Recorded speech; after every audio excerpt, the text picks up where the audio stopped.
بسم اللہ الرحمن الرحیم۔ السلام علیکم ورحمۃ اللہ وبرکاتہ۔ ناظرین کرام، آپ دیکھ اور سن رہے ہیں پروگرام غزوہ ہند پیر پنجر سرکار کی نظر میں۔ ناظرین کرام، آج ایک نئی ویڈیو کے ساتھ، نئی پیشن گوئیوں کے ساتھ میں حاضر ہوں۔ تو چلتے ہیں ناظرین آج کی ویڈیو کی طرف۔ ناظرین کرام، پیر صاحب کہتے ہیں دہشت گردی پھر سے بڑھ رہی ہے، پاک فوج کے 6 جوان شہید ہو گئے ہیں، اللہ ان کے درجات بلند کرے، آمین۔ چین نے رنگا رنگ اولمپکس منعقد کروانے کا آغاز کر دیا۔ اس تقریب کے آغاز میں عمران خان بھی شریک تھے۔ عدلیہ کو دنیا میں اپنی رینکنگ کا جائزہ لینا چاہیے، مولانا کا کوئی لانگ مارچ نہیں ہوگا۔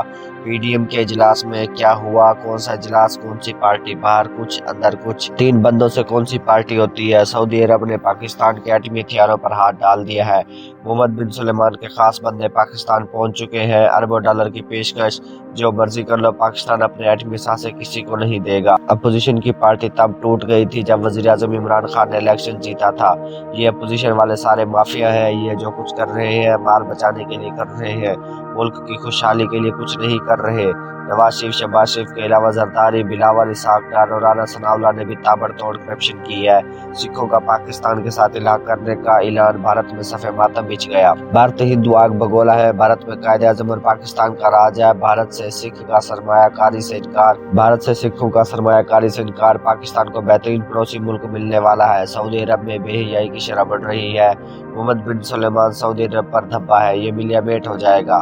کیا نواز شریف دوبارہ اہل ہو سکتے ہیں؟ اگر اللہ مہربانی کر دے تو نااہلی ختم ہو سکتی ہے، لیکن وزیر اعظم نہیں بنے گا۔ نواز شریف کو کالے بڑے 92 بکروں کا صدقہ دینا چاہیے، سب معاملات ٹھیک ہو جائیں گے، سب کچھ بہتر ہو جائے گا۔ اسرائیلی صدر کے دورے کے وقت حوثی باغیوں کا میزائلوں سے حملہ، دبئی نے میزائل ہوا میں تباہ کر دیے۔ دبئی کو بچانے کے لیے حوثی باغیوں کو ختم کر دینا چاہیے۔ دبئی کے معاملات بہت الجھ رہے ہیں، یو اے ای کے شیخوں نے نیا راستہ اختیار کر لیا ہے۔ پاکستان کے مسائل کا واحد حل صدارتی نظام ہے، یہ نظام آوے ہی آوے۔ 28 مئی 1995 میں پیر صاحب نے یہ پیشن گوئی کی، صدارتی نظام کسی کے روکنے سے رکنے والا نہیں ہے، اس کو روکنے کے لیے یورپ کے بہت بڑی پلاننگ ہے۔ یورپ کے کچھ لوگ اسلام آباد پہنچ چکے ہیں تاکہ صدارتی نظام کو روکا جائے۔ پاکستان حادثے کے طور پر بنا ہے، پھر پاکستان ایٹمی ملک بھی بن گیا۔ جب پاکستان نے ایٹم بم کا ماڈل پیش کیا تو امریکی سفیر نے کہا، اب ذوالفقار تم خود کو زندہ مت سمجھو، اگر ذوالفقار علی بھٹو کی حکومت کو ختم کیا گیا ہے تو اس میں پاک فوج کا ہاتھ نہیں بلکہ امریکہ کا ہاتھ ہے۔ جب ایٹم بم کا ماڈل پیش کیا تو یورپ نے ان کو دعوت پر بلایا، دعوت سے پہلے 2 ایک جیسے کمروں کا دورہ کروایا۔ ذوالفقار علی بھٹو نے دونوں کمرے دیکھے، پھر ان سے پوچھا کہ ان دونوں کمروں میں کیا فرق ہے؟ دونوں کمرے ہر طرح سے ایک جیسے تھے۔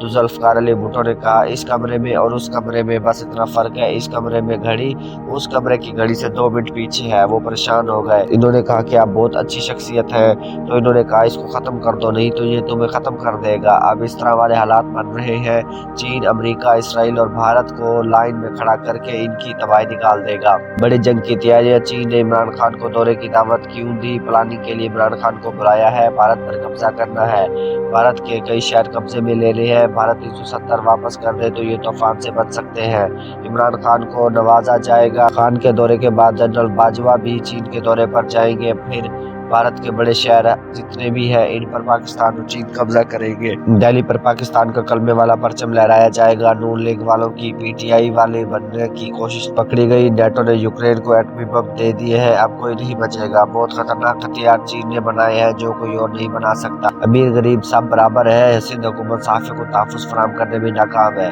یوسف رضا گیلانی شریف آدمی ہے، استعفیٰ نہیں بنتا۔ نئی آئینی ترمیم پر غور کر رہے ہیں، سونے ہی سونے کے ذخائر تیار ہیں۔ پاکستان کی خوشحالی کا وقت آ چکا ہے، پاکستان سونا بیچ کر ملک کا قرضہ اتاریں گے۔ دنیا کے لیڈر عمران خان سے ملنے کے خواہش مند ہیں، کمزور ملک طاقتور بن جائیں گے اور طاقتور ملک کمزور بن جائیں گے۔ سکھ جو خالصتان بنا رہے ہیں، یہ پاکستان کا بہترین پڑوسی ملک ہوگا، یہ پاکستان کے ساتھ الحاق بھی کرنا چاہتے ہیں۔ اور بنگلہ دیش جو ہم سے جدا ہوا، عمران خان کی کوششوں سے مسئلہ کشمیر بھی حل ہو جائے گا اور بنگلہ دیش کا مسئلہ بھی حل ہو جائے گا۔ حسینہ واجد بہت جلد پاکستان کا دورہ کرنے والی ہے۔ بلاول کی موجودگی میں یوسف رضا گیلانی کی وزیر اعظم بننے کی کوئی چانس نہیں ہے، اسپیکر بننے کی بھی چانس نہیں ہے۔ عام وزیروں پر گزارا ہوتا ہے تو ٹھیک ہے، شاہد خاقان، مریم اور شہباز شریف کی موجودگی کی وجہ سے اس کی دال وزیر اعظم کے لیے نہیں گلنے والی ہے۔ پی آئی اے کی چیئرمینی بھی دی جائے گی۔ پیٹرول اور کوئلے کے نئے ذخائر دریافت ہو گئے۔ عمران خان کی زندگی کا وہ لمحہ جو وہ خود نہیں جانتے، جمائمہ پیار محبت کے لیے، بچوں کی جائیداد کے لیے نہیں آئی، یہ یورپ کے اہم مشن کے لیے آئی ہے۔ یہ پاکستان میں اپنے معاملات چلا رہی ہے، لیکن یہ منہ کی کھائے گی۔